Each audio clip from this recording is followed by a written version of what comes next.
Would you go ahead and clap? All right, cool. So I can sync that. Well, thanks for being here, Tadachi. Go ahead and introduce yourself. Sorry. I'm Rob Gingery. I am the K-12 computer science teacher for Granite Center Community Schools. This is my 27th year of teaching. I am a graduate of the University of Northern Iowa with my BA in education, and I'm also have my master's degree in educational technology from UNI in 2008.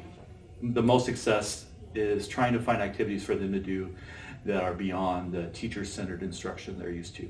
Sitting, listening, taking notes, doing worksheets, doing papers.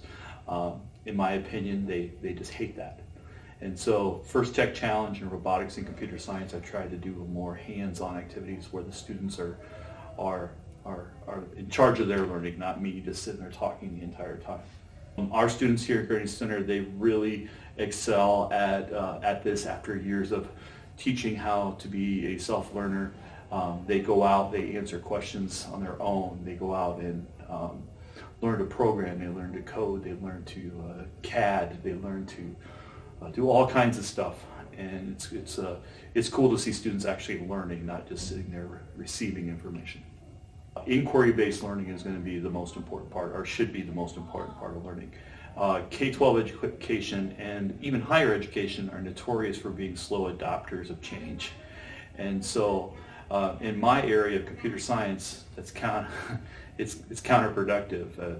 That's the essence of teaching computer science, is teaching kids to adapt to change. And so the most important parts of learning for me is teaching kids how to be a learner, not just a retrieve, just an empty slate where they just absorb information. They have to think on their own.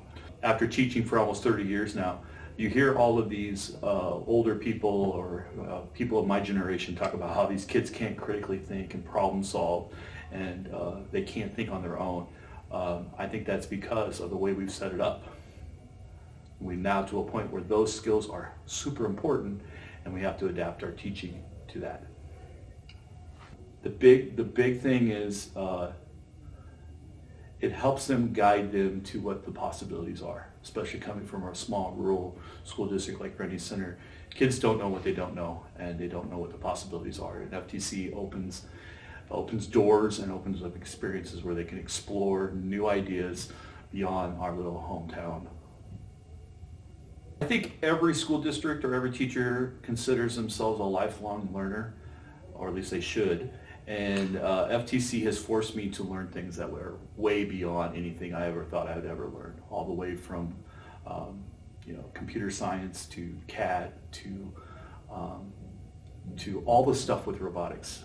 I had not built a robot or touched a robot until I started this program. And so the idea that you can learn things even at my age or as you get older is probably the biggest part of FTC for me. It's 2025. By the time this video is done, it'll be 2026. I've been teaching most of my life, and teaching and learning is not the same as it was when I graduated in 1991. It's not even the same as it was 10 years ago. Without programs like FIRST, I don't think education could evolve to keep up with the rapid pace of change. And programs like robotics, like coding, those things, it forces us to look beyond our little town, the learning model of the day, which is very teacher-centered, and it's changing it to more project-based learning, more inquiry-based learning, more student-centered learning, which is what our world needs.